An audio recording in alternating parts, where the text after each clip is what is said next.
नमस्कार साथियों, समर्थ ज्ञान में आपका एक बार फिर स्वागत है। आज मैं लेके आया हूँ आप लोगों को वर्णमाला का भाग 2 व्यंजन।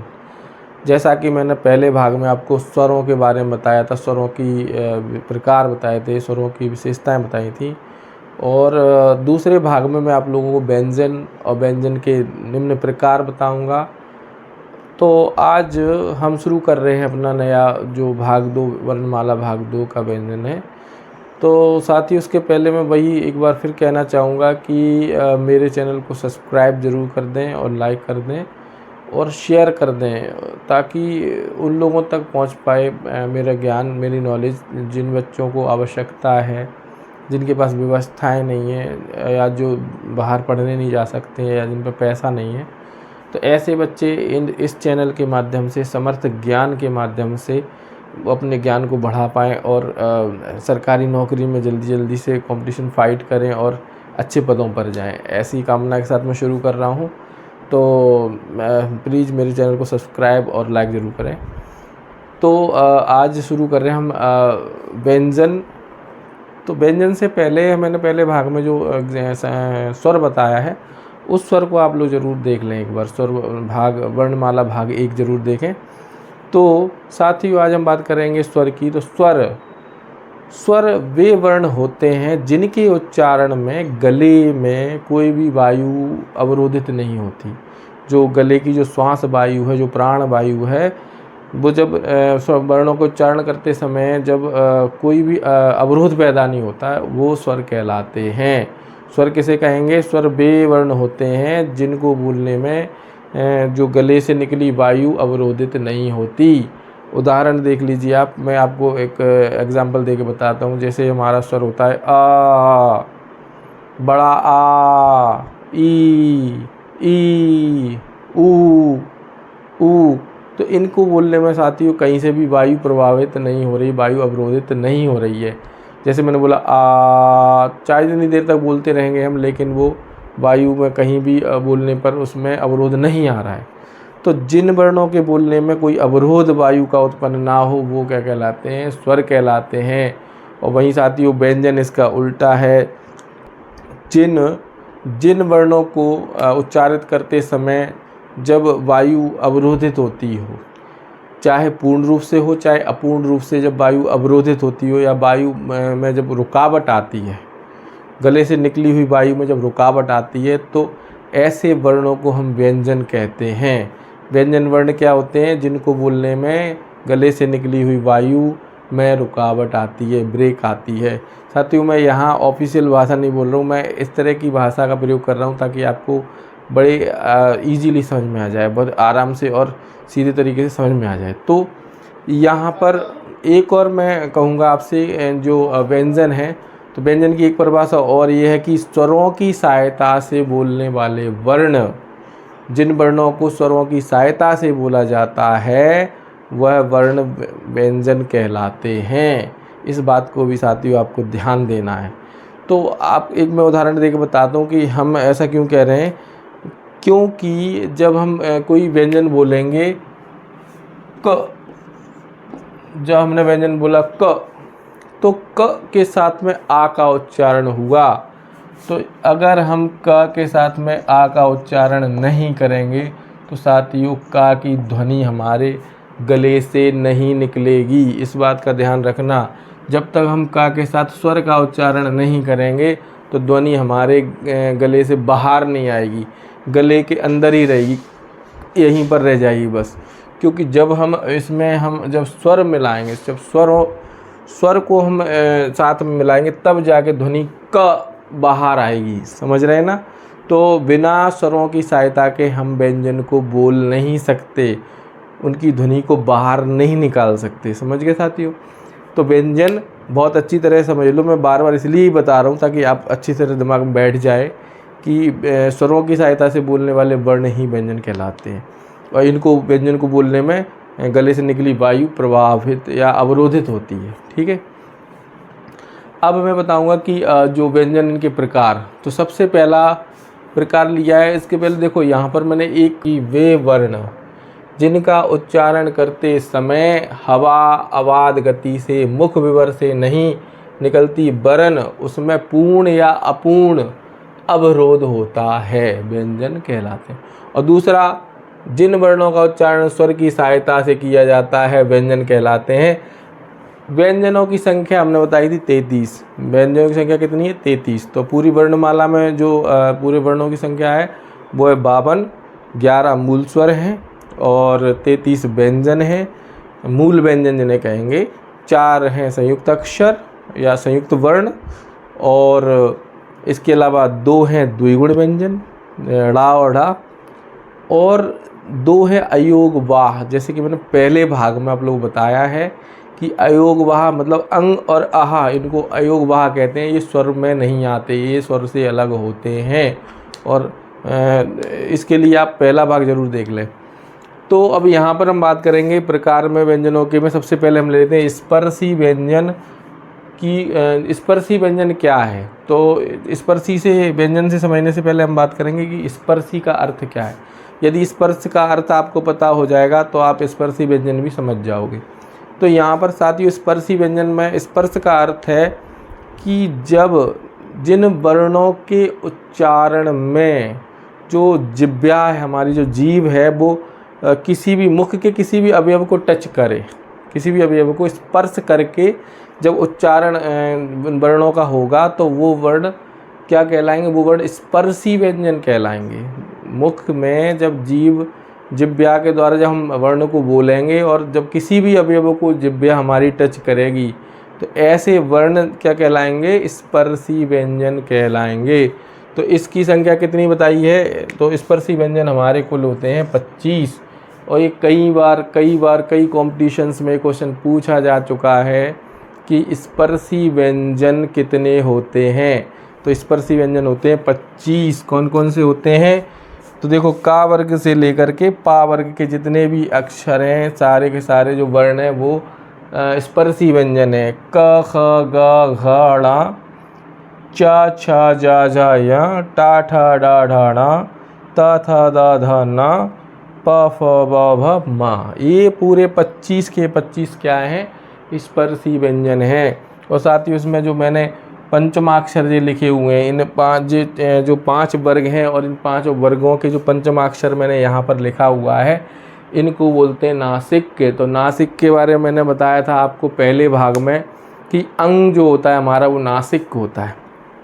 तो जो कार्य हमारी अंग की बिंदी करती है वही कार्य हमारे ये 5 वर्ण करते हैं।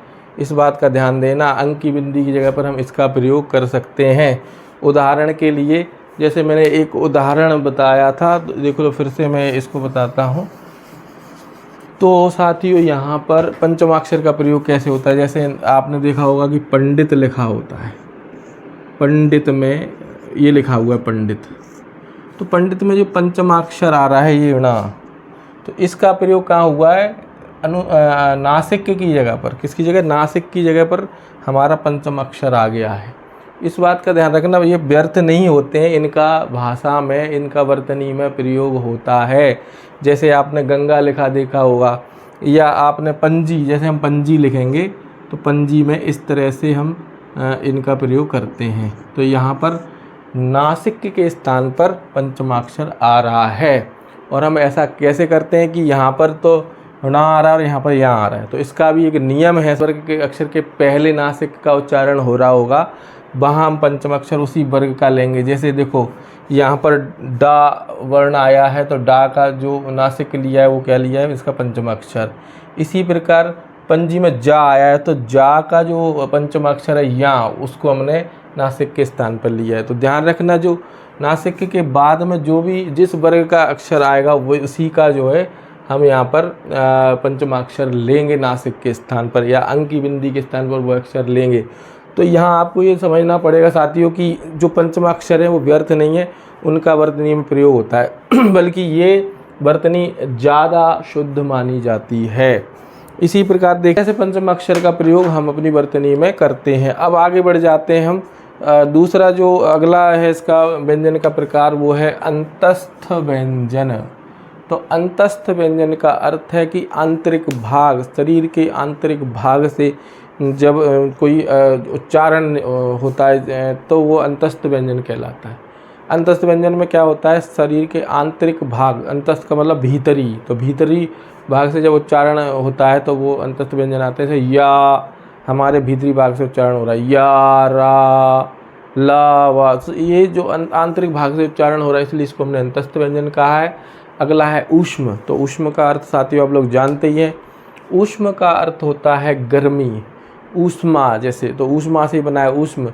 तो जिन वर्णों के उच्चारण में हमारे मुख में गर्मी पैदा या ऊष्मा उत्पन्न होती है, वो वर्ण क्या कहलाते हैं, वो वर्ण कहलाते हैं ऊष्म वर्ण। जैसे शा, शा, शाह, इनको जब हम बोलेंगे तो हमारे मुख में ऊष्मा उत्पन्न हो जाएगी। इसी प्रकार साथियों ये देखो संयुक्त व्यंजन, संयुक्त व्यंजन के बारे में मैंने बताया था। संयुक्त व्यंजन वे व्यंजन होते हैं जो दो वर्ण से मिलकर बने हुए व्यंजन क्या कहलाएंगे, संयुक्त व्यंजन कहलाएंगे। जैसा कि मैंने बताया था वर्णमाला में इनको मूल वर्ण नहीं माना जाता है, ये अलग से 4 माने जाते हैं। तो संयुक्त व्यंजन में जैसे मैं बताऊँ संयुक्त कैसे हैं। जैसे मान लो हम छा की बात करें तो छा का जो वर्तनी है वो छा किस से मिलके बना है, तो छा बना हुआ है क प्लस श प्लस अ बराबर, समझ गए साथियों। तो ये जो हमारे छा की जो वर्तनी है वो इस तरह से बनी है। इसमें आ इसलिए रखा हुआ है कि आ अगर नहीं लिखेंगे तो ध्वनि को हम बोल नहीं पाएंगे, तो वो ध्वनि केवल लिखित में ही हो जाएगी। अतः स्वर की सहायता से हम इसको बोलेंगे शा, तो शा के साथ क्या आ रहा है आ। इसी प्रकार से हमारे त्रा की जो वर्तनी बनेगी, त्रा की क्या बनेगी, तिरा बनेगा, वो कैसे बनेगा, तिरा बनेगा त प्लस र प्लस आ। ऐसे ही साथियों ज्ञा जो बनेगा, तो ज्ञा का जो उच्चारण है वो कैसे हो गया, ज प्लस या प्लस आ। और लास्ट में साथियों हमारा जो एक है स्त्रा, स्रा के लिए हम क्या करेंगे, स्रा को बनाएंगे हम श प्लस र प्लस आ। तो इस तरह से ये हमारे साथियों ये संयुक्त अक्षर है। तो जो स्रा है वो सा और रा से मिलके बना है, शा है वो का और शा से मिलके बना है, त्रा ता और रा से, और जो ज्ञा है वो जा और यहाँ से मिलकर बना है। इस तरह से हमारे जो संयुक्त अक्षर हैं उनको इस तरह से निर्माण किया गया है। इसके बाद आता है हमारा द्विगुण व्यंजन। तो द्विगुण व्यंजन, द्विगुण मतलब 2 गुण वाला। तो इसमें आपको पता है डा और ढा, एक तो इसमें आते हैं क्या कहते हैं शब्द के रूप में, दूसरा ये इसमें, तो ये 2 तरह से कार्य करता है, इसलिए इसको हमने द्विगुण व्यंजन कह दिया है। तो ये तो साथियों इसके प्रकार हो गए। अब नया जो इसमें आता है व्यंजन में, प्रत्यय के आधार पर व्यंजनों का विभाजन। तो प्रत्यय के आधार पर व्यंजनों का विभाजन साथियों इस प्रकार है। तो सबसे पहले स्पर्शी, जो कि मैंने इधर पे आपको अच्छी तरह समझा दिया है। स्पर्शी का मतलब भी समझा दिया कि छूना, टच करना, स्पर्श करना। तो जो जिह्वा के द्वारा मुख के किसी भी अवयव का स्पर्श करते हैं तो वो क्या कहलाता है, स्पर्शी व्यंजन कहलाता है। और अब दूसरा मैं बताऊँ संघर्षी या ऊष्म। तो ऊष्म के बारे में मैंने बता दिया था कि ऊष्म व्यंजन वो व्यंजन होते हैं जिनमें क्या होता है कि ऊष्मा उत्पन्न होती है मुख में, या अब यहाँ पर संघर्षी, तो जिनको बोलने में संघर्ष हो, जिह्वा को संघर्ष करना पड़े, तो ऐसे व्यंजन संघर्षी कहलाते हैं। शा, शा, सा, हा, तो इसमें क्या संघर्ष हो रहा है, तो संघर्ष के कारण इसको संघर्षी बोल दिया है। और साथ में इनको बोलने से ऊष्मा उत्पन्न हो रही है मुख में, तो इसलिए उसमें ऊष्म कह दिया है। अब अगला आता है स्पर्श संघर्षी। अब इसमें दो चीज़ें हैं साथियों। इसमें एक तो जो वर्ण व्यंजन है वो क्या हो रहे हैं, एक तो स्पर्श हो रहे हैं, और दूसरा उसमें संघर्ष भी उत्पन्न हो रहा है। तो इस तरह से स्पर्श हो रहे हैं कि संघर्ष के साथ स्पर्श हो रहे हैं। जैसे मैं चा, तो चा में स्पर्श के साथ संघर्ष हो रहा है।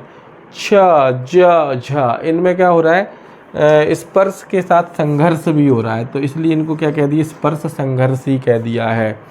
और अगला जो है वो है पंचमाक्षर। तो पंचमाक्षर में क्या बताया था मैंने बताया था पंचमाक्षर ये होते हैं, तो ये नासिक के होते हैं। नासिक मतलब जिनको वे, नासिक का अर्थ होता है वे वर्ण जिनका उच्चारण नाक की सहायता से होता है, नासिक के कहलाते हैं। अब यहाँ देखिए मैंने अंकी बिंदी के स्थान पर पंचमाक्षर का प्रयोग किया है, और यहाँ क्यों आया है, क्योंकि यहाँ पर जो चा वर्ग का अक्षर यहाँ पर आया है, इसलिए चा वर्ग का पंचमाक्षर यहाँ पर लगाया है। तो ये इसकी सही वर्तनी मानी जाएगी, पंचमाक्षर। ठीक है साथियों। नासिक के बाद आते हैं पार्श्विक व्यंजन ला है। अब पार्श्विक का अच्छे समझ लो आप। पार्श्विक का मतलब होता है कि जो बगल, मतलब साइड्स।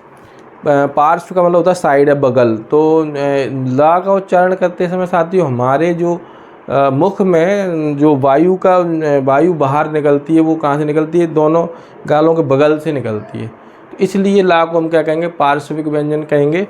और इसके बाद आता है उत्क्षिप्त, ताड़नजात, द्विस्पृष्ट या द्विगुण। ये तीनों नाम याद रख लेना। इनमें से कोई भी अगर पेपर में आता है आपके कंपटीशन के में, तो आप तुरंत उसका ड़ा और ढा, ये दो ऐसे अक्षर हैं जिनको उत्क्षिप्त भी बोलते हैं, इनको ताड़नजात भी बोलते हैं, इनको द्विस्पृष्ट भी बोलते हैं, और साथ में इनको द्विगुण भी बोलते हैं। तो ये आप अच्छी तरह से याद रखना, ड़ा और ढा। ठीक है। इसके बाद आता है प्रकम्पित या लुंठित। तो लुंठित वर्ण या प्रकम्पित वर्ण होता है हमारा र। क्यों होता है? लुंठित का मतलब होता है जो जीभ की जो नोक है, जो स्टार्टिंग पॉइंट है जीभ का, जब उसमें क्या हो, कंपन पैदा, उसको बोलने में कंपन पैदा हो, वाइब्रेशन जिसे हम बोलते हैं। तो यहाँ पर इसको हम प्रकम्पित भी बोलेंगे या लुंठित। लुंठित का अर्थ भी वही है, वाइब्रेशन है, कंपन होना।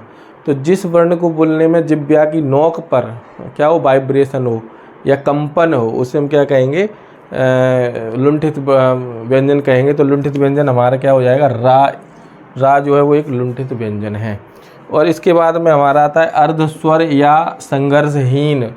तो ये संघर्षहीन और अर्धस्वर में आ रहा है या और वाह, ये क्या है, अर्धस्वर है और संघर्षहीन है। तो अर्धस्वर का अर्थ होता है कि स्वरों का अर्थ आपको पता ही है कि जिसको बोलने में वायु का जो प्रवाह है उसमें कोई अवरोध ना हो, वो क्या कहलाते हैं, स्वर कहलाते हैं। तो इसमें वायु का प्रवाह इनको बोलते समय भी अवरोधित नहीं होता है, बहुत ही माइनर होता है, इसलिए इसको हमने अर्धस्वर कह दिया, या वा। तो इनको बोलने में भी इनको स्वरों की तरह ही बोल पा रहे हैं हम, उनमें बहुत ही माइनर वायु का प्रवाह अवरोधित हो रहा है। ठीक है। और इसको संघर्षहीन इसलिए कहते हैं कि इनको बोलने में कोई भी संघर्ष नहीं हो रहा, बहुत ही आराम से बिना किसी संघर्ष के हम इनको उच्चारित कर पा रहे हैं, से य वा। अब मैं साथियों आपको बताता हूँ, तो साथियों अब मैं आगे बढ़ता हूँ, हमारे तालिका के अनुसार आप लोगों को बताऊँगा कि जो हमारे वर्ण, स्वर और व्यंजन, उनका उच्चारण हमारे गले और कंठ से और मुख से किन किन स्थानों से इनका उच्चारण होता है, ताकि हम उच्चारण को सही ढंग से कर पाएँ। तो सबसे पहले मैं बात कर रहा हूँ आपके उच्चारण में। तो यहाँ पर देखिए, उच्चारण के आधार पर स्वर और व्यंजनों का वर्गीकरण। तो सबसे पहले हमने इनको ना वर्गीकृत किया है। सबसे पहले हमने वो स्थान, स्वर, व्यंजन, अंतस्थ, उस व्यंजन, अयोगवाह। तो सबसे पहले कंठ, जो हमारा कंठ है, कंठ से जो जिन वर्णों का उच्चारण होता है उनमें सबसे पहले स्वर में क्या होता है, छोटा बड़ा आ, ये कंठ से उच्चारित होते हैं। क, ख, ग, घ और ण, ये भी कंठ से उच्चारित होते हैं। इसके अलावा जो विसर्ग है, विसर्ग भी हमारे कंठ से उच्चारित होता है। दूसरा आता है हमारा तालव्य। तालव्य का अर्थ होता है तालु, जो हमारे दांत के ऊपर का जो हिस्सा है, दांत से थोड़ा ऊपर का जो हिस्सा है, उसे तालु कहते हैं। तो जब जीभ की नोक जब दांत तालु को टच करती है और उससे जो वर्ण का उच्चारण होता है, उन्हें तालव्य वर्ण बोलते हैं। तो तालव्य वर्ण के अंतर्गत आते हैं हमारे ई और चा, छा, जा, झा, या और शा। ये सारे के सारे कौन है, तालव्य व्यंजन हैं, तालव्य वर्ण है, स्वर और व्यंजन। उसी प्रकार मूर्धन्य। अब क्या होता है बोलते हैं, तो मूर्धन्य वर्ण के अंतर्गत आते हैं हमारे री, टा, ठा, डा, ढा, डा, ढा, ढ़ा, रा और शा। जैसा कि आपको पता है, मूर्धा किसे कहते हैं, मूर्धा होता है हमारे तालु से जो ऊपर का हिस्सा है, उसको हम मूर्धा कहते हैं। और मूर्धा से जब जीभ की नोक टच होकर के जब कोई वर्ण का उच्चारण करती है, तो वो वर्ण मूर्धन्य कहलाते हैं। इसके बाद आते हैं दंत वर्ण। तो दंत वर्ण कौन से होते हैं? जब हमारे जीभ की नोक दांतों को टच करती है और उससे जो वर्ण बोले जाते हैं उनको दंत वर्ण कहते हैं। जैसे ता, था, दा, धा, ना, ला और सा, ये दंत हैं। अब तीनों सा में यही अंतर है। बहुत से स्टूडेंट कन्फ्यूज रहते हैं कि इन सा में क्या अंतर है। तो इन दोनों सा में, स्पेशली इंग्लिश में एस एच और एस एच लिखते हैं, तो इन शा में जो अंतर है वो क्या है कि ये जो तालु से बोला जाता है तालव्य है, और ये क्या है? मूर्धन्य है। और ये वाला दंत है, तो ये वाला सा हमारा दंत से बोला जाता है, ये तालु से, और ये मूर्धा से। तो जब जीभ की नोक तालु में टकराती तब इस शा का उच्चारण होता है। जब जीभ की नोक मूर्धा से टकराती है तो शा का उच्चारण होता है, और जब जीभ की नोक सा दांत से टकराती है तब ये सा का उच्चारण होता है। तो इन तीनों सा में अंतर जानना बहुत ज़रूरी है साथियों। इसके बाद हम बढ़ते हैं आगे। दंत हो गए ता, था, दा, धा, ना, ये सब दांत जब जीभ दांत को टच करते हुए बोली जा रही है। होस्ट में क्या होता है? आप जानते ही हो, होस्ट की सहायता से वर्ण को बोले जाते हैं। तो इसमें ऊ, ये ऊ जब में होंठ राउंड हो जाते हैं, और जबकि इन वाले व्यंजन को बोलने में होंठ आपस में चिपकते हैं, पा, फा, बा, भा, मा, तो इसलिए इनको होस्ट बोला जाता है, होस्ट या होस्टव्य बोला जाता है। इसके बाद है कंठ तालु। ऐसे वर्ड जो कंठ और तालु को मिलाकर, कंठ और तालु से जिनकी ध्वनि निकलती है, तो ऐसे ए और आई, इसमें कंठ और तालु दोनों का प्रयोग होते हुए इनको बोला जा रहा है। अगला है कंठोष्ठ। तो कंठ और ओठ से जब वर्ण का उच्चारण करेंगे तो कंठोष्ठ कहलाता है। तो इसमें ओ के कंठ और ओठ का जो है इसमें सहायता हो रही है, और औ, तो यहाँ पर कंठोष्ठ हो गए ओ औ। इसके बाद आता है वर्ष। वर्ष जो है, वर्ष वो हिस्सा है जो हमारे दांत और तालु के बीच का जो हिस्सा है उसको हम वर्ष बोलते हैं। और यहाँ पर जो ज और सा, ये हमारे जो वर्ड हैं वो किससे आए हैं? वर्ष से उत्पन्न हो रहे हैं। इसके बाद आता है नासिक। तो नासिक में आप जानते ही पंचमाक्षर नासिक कहलाते हैं। इसके अलावा अंग और चंद्राकार बिंदी, अंग की बिंदी, चंद्राकार बिंदी भी नासिक में आ जाती है। स्वरयंत्री में हा आ जाता है, हा स्वरयंत्री होता है। स्वरयंत्री मतलब जो जिससे जब कोई गायक होता है वो यहाँ पेट की सहायता से जो गाता है तो यहाँ से जो स्वर निकलते हैं इसको हम स्वरयंत्री बोलते हैं। गले और पेट की सहायता से स्वर निकलने स्वरयंत्री, स्वरयंत्री से हमारा हा उच्चारित होता है।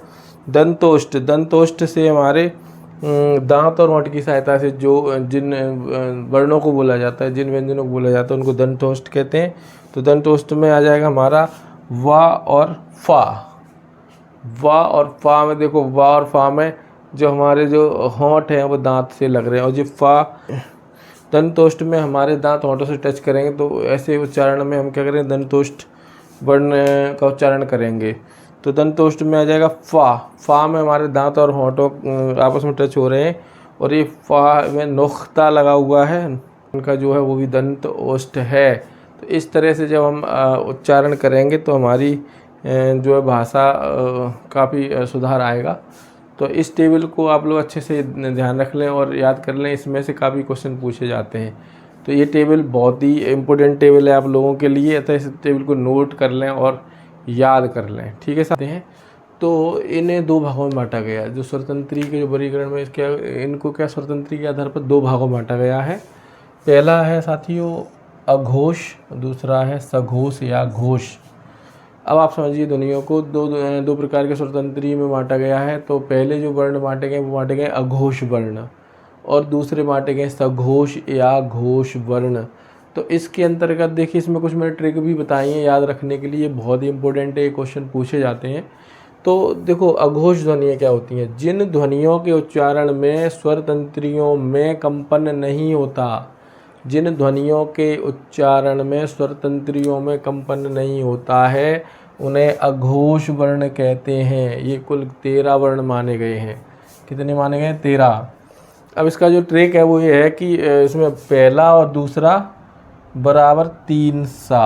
ये देखिए, इसे ट्रिक याद रखने के लिए ट्रिक है जो अघोष हैं उनको याद रखने के लिए क्या ट्रिक है, पहला प्लस दूसरा बराबर 3 सा, यानी कि वर्ग का प्रथम और द्वितीय तथा तीनों सा ये क्या कहलाएंगे, अघोष कहलाएंगे। तो अघोष व्यंजन क्या कहलाएंगे, वर्ग का पहला और दूसरा वर्ण और तीनों सा अघोष वर्ण कहलाएंगे। जैसे का, ख, च, छ, ट, ठ, त, थ, प, फ तथा श, श, सा। अब बात साथियों बात नंबर 2 साथियों है हमारा सघोष या घोष वर्ण, जिनके उच्चारण में स्वर तंत्रियों में कंपन होता हो। इसमें क्या हो रहा था साथियों, अघोष में कंपन नहीं हो रहा था लेकिन सघोष में कंपन हो रहा है।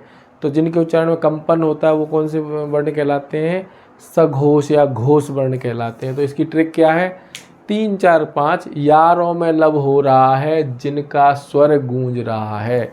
इस ट्रिक को रट लेना। यदि आपको सारे के सारे घोष वर्ण याद करने हैं तो आपको इस ट्रिक को रटना होगा। 3, 4, 5 यारों में लब हो रहा है जिसका स्वर गूंज रहा है। 3, 4, 5 यारों में लब हो रहा है जिसका स्वर गूंज रहा है। ये आपके इससे आपके पूरे जो घोष वर्ण है वो याद हो जाएंगे। अब इसमें देखिए वर्ग का तीसरा, चौथा, पाँचवा क्या कहलाएगा, सघोष या घोष वर्ण कहलाएगा। इसके अलावा या, रा, ला, वा ये भी घोष वर्ण है और सारे स्वर सभी स्वर क्या हैं, घोष हैं। सभी स्वर क्या है, घोष वर्ण है। अब अगला जो है हमारा जो व्यंजन का प्रकार है, वर्ण का प्रकार है वो है प्राणत्व के आधार पर। प्राणत्व के आधार पर 2 प्रकार के माने गए, अल्प प्राण और महाप्राण। तो अल्प प्राण में क्या हो जाएगा, प्राणत्व के आधार पर क्या है, अल्प प्राण और महाप्राण। तो अल्प प्राण जिन वर्णों के उच्चारण में कम श्वास निकलती है वो अल्प प्राण कहलाते हैं। जिन वर्णों के उच्चारण में कम श्वास निकलती है वो क्या कहलाते हैं, अल्प प्राण कहलाते हैं। इसका ट्रिक क्या है, वर्गों के विषम वर्ण या, रा, ला, वा और स्वर अल्प प्राण है। देखो स्वर क्या है, स्वर वहाँ पर सभी स्वर क्या हो रहे थे, घोष हो रहे थे, लेकिन स्वर अल्प प्राण है। और इसकी ट्रिक क्या है, वर्गों के विषम वर्ण या, रा, ला, वा और स्वर वर्गों के विषम वर्ण या, रा, ला, वा स्वर अल्प प्राण हैं। इसके बाद आते हैं जैसे वर्ग का विषम वर्ण में क्या, पहला, तीसरा, पाँचवा वर्ण। तो यहाँ पर क्या कहेंगे, पहला, तीसरा, पाँचवा। जैसे वर्णमाला में का, खा, गा, घा, ड़ा है तो पहला, तीसरा, पाँचवा क्या हो जाएगा, का, खा को छोड़ दो, फिर गा, फिर डा। ये पाँचों किस में आ जाएंगे, अल्प प्राण में आ जाएंगे और या, रा, ला, वा और सभी स्वर। तो महाप्राण में क्या, जिन वर्णों के उच्चारण में अधिक श्वास की आवश्यकता पड़ती है उसे महाप्राण कहते हैं। जिन वर्णों के उच्चारण में अधिक श्वास की आवश्यकता पड़ती है उसे महाप्राण कहते हैं। तो महाप्राण में क्या हो जाएगा, आपके जो समवर्ण है, समवर्ण, और इसकी ट्रिक क्या है, 3 सकार के साथ समवर्ण और हा। अब इसकी ट्रिक याद रख लो, जो महाप्राण वर्णों को याद करने की ट्रिक है, 3 सकार के साथ समवर्ण और हा। 3 सकार के साथ समवर्ण और हा, ये इसकी ट्रिक है। तो सभी स्वर इसमें अच्छा, इसमें एक और जी दिया हुआ है कि सभी स्वर सघोष हैं लेकिन अल्प प्राण हैं। सभी स्वर जो घोष या सघोष में आते हैं और अल्प प्राण होते हैं। अब इसका जो समवर्ण कौन कौन से, दूसरा और चौथा जो समवर्ण है वो क्या है, वर्ग का दूसरा वर्ण जैसे खा और चौथा घा, ये किस में आ जाएंगे, ये आ जाएंगे महाप्राण में आ जाएंगे। और तीनों श, सा और हा, ये सब तीनों के तीनों किस में आ जाएंगे, हमारे ये आ जाएंगे महाप्राण में। तो ध्यान से सुनिए साथियों, अल्प प्राण में क्या होता है, पहला, तीसरा, पाँचवा, या, रा, ला, वा और सभी स्वर। और जो महाप्राण है, महाप्राण में क्या होता है, दूसरा, चौथा, शा और हा, ये महाप्राण में आते हैं। तो इस तरह से साथियों आज मैंने प्रयास किया है आप लोगों को वर्णमाला को पूरी समझाने की, जिससे कि कोई भी कंपटीशन का क्वेश्चन आपके बाहर ना जा सके। यदि आप मेरे दोनों भागों को अच्छी तरह से और बार बार देखेंगे, जिससे आपको सब चीज़ें रट जाएंगी, याद हो जाएंगी और एक भी क्वेश्चन वर्णमाला का आपका बाहर नहीं जाएगा। साथियों वीडियो लंबा ज़रूर है पर इसमें बहुत ही महत्वपूर्ण जानकारी है, अतः मैं चाहूँगा कि आप इसको बहुत अच्छी तरह से देखें, लाइक करें, सब्सक्राइब करें। Thank you.